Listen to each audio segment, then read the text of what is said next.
అసెంబ్లీలో అధికార ప్రతిపక్షాల మధ్య కరెంటు వార్ నడిచింది. జ్యుడిషియల్ ఎంక్వైరీ వేస్తామని తాము అనలేదన్నారు సీఎం రేవంత్ రెడ్డి. కరెంటు కొనుగోళ్లపై ఎంక్వైరీ చేయమని అడిగింది మీరన్నారు. ఇక జ్యుడిషియల్ కమిషన్ ముందుకెళ్లి మీ వాదన వినిపించి ఉంటే మీ నిజాయితీ తెలిసేదన్నారు.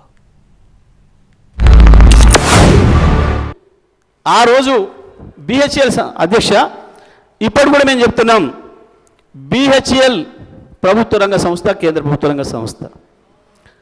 మన రాష్ట్ర ప్రభుత్వ రంగ సంస్థలు ట్రాన్స్కో జెన్కో. ఒక ప్రభుత్వ రంగ సంస్థకి ఇంకో ప్రభుత్వ రంగ సంస్థకు మధ్యన ఒప్పందాలు జరిగితే అందులో ఏందో మతలం ఉంది అని చెప్పేది అమాయకత్వమా, తెలివి తక్కువతనమా, లేదా మోసం చేయడానిక, ప్రజలు మోసగించడానిక? ప్రభుత్వానికి ఏ రకంగా ఇలా పొరపాటు చేయడానికి అవకాశం ఉంటుంది?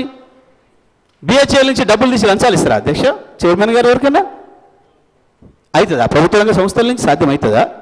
ఇవాళ బిహెచ్ఎల్కు మేము నామినేషన్ పేజ్ మీద ఇచ్చినాం. గవర్నమెంట్ టు గవర్నమెంట్ ఇస్తే కమిషన్లు వస్తాయా? ఇది పద్ధతేనా? మీరు ఎక్కడ గండి కొట్టిరు, ఎక్కడ బొక్కిండ్రు, ఎక్కడ మెక్కిండ్రు మాకు తెలియదు అనుకుంటున్నారు అధ్యక్ష. మేమేం చదువుకోకుండానే ఇక్కడికి వచ్చినాం అనుకుంటురా? బిహెచ్ఎల్కు 4000 మెగావాట్లు, దాదాపు 29,000 చిల్లర కోట్లు. నేను సబ్జెక్టు కరెక్షన్, నేను రికార్డు మళ్ళీ తీసుకొని చెప్తా అధ్యక్ష. ఆనాడు ఒప్పందం చేసిరు.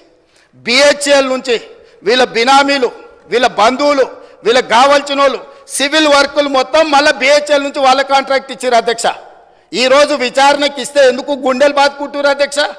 ఉన్నదంతా బిహెచ్ఎల్కి అయితే కేంద్ర ప్రభుత్వము సంఘ సంస్థకే ఇచ్చినప్పుడు బాధ ఎందుకు పడుతున్నారు అధ్యక్ష?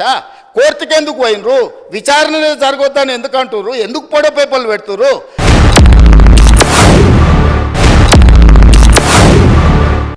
2/6/2014 నాటికి తెలంగాణలో విద్యుత్తు కాంట్రాక్టెడ్ కెపాసిటీ 7,778 మెగావాట్లు అయితే మొన్న 1/1/2024 నాటికి 19,483 మెగావాట్ల అధ్యక్ష.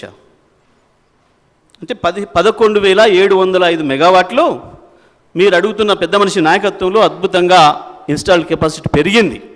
ఈ రాష్ట్రంలో ఇన్స్టాల్డ్ కెపాసిటీ 11,000 పెరిగింది. 10 ఏళ్లలో మీ ఘనత వహించిన మీ పాలనలో మీరు, మీ దోస్తులు చంద్రబాబు నాయుడు గారు ఇంకా అందరు కలిసి చేసిన నాటి రాజ్యంలో మొత్తం కలిపితే మీరు ఇచ్చింది 7,700 అయితే ఈ రాష్ట్రానికి కేసీఆర్ గారు వచ్చిన తర్వాత 10 ఏళ్లలోనే 11,000 అధ్యక్ష. తీసుకున్న నిర్ణయాల వల్ల భూపాలపల్లిలో ఉన్న 1,200 మెగావాట్లు కానీ ఇతర ప్రాంతాలలో ఆనాడు ఉమ్మడి రాష్ట్రంలో ప్రారంభించిన పవర్ ప్రాజెక్టులు తెలంగాణ రాష్ట్రం వచ్చిన తర్వాత ఉత్పత్తిలోకి వచ్చినాయి. కాబట్టి అడిషనల్ పవర్ మొత్తం మనకు యాడ్ అవ్వడం వల్ల తెలంగాణలో విద్యుత్ సంక్షోభాన్ని నుంచి మనం బయటపడ్డాం అధ్యక్ష. ఇవాళ నేను సూటిగా సవాలు విసురుతున్నా. ఆనాడు 7,000 చిల్లర మెగావాట్లు ఉంటే మేము 19,000 చిల్లరకి తీసుకెళ్ళినామని. ఎవరు అధ్యక్ష? వీళ్ళ తాతలు ఏమన్నా ఉత్పత్తి చేసిరా, వీళ్ళేమన్నా చేసిరా? సోలార్ పవర్ ప్రాజెక్టులో 5,600 మెగావాట్లు ఈరోజు చెప్పుకుంటారు కదా. ప్రైవేటు పెట్టుబడులు ప్రైవేట్ వాళ్ళు తీసుకొచ్చి పెట్టింది అధ్యక్ష. రాష్ట్ర ప్రభుత్వానికి అనాపైసే సంబంధం లేదు. 10 సంవత్సరాలు వీళ్ళ ఏలుబడిలో సోలార్ పవర్ ఓన్లీ 1 మెగావాట్ అధ్యక్ష. సిగ్గు లేకుండా ఇంకా కూడా మేము విద్యుత్తును ఉత్పత్తి చేసామని అబద్ధాలు చెప్పి సభను తప్పుదోవ పట్టించే ప్రయత్నం చేస్తున్నారు అధ్యక్ష.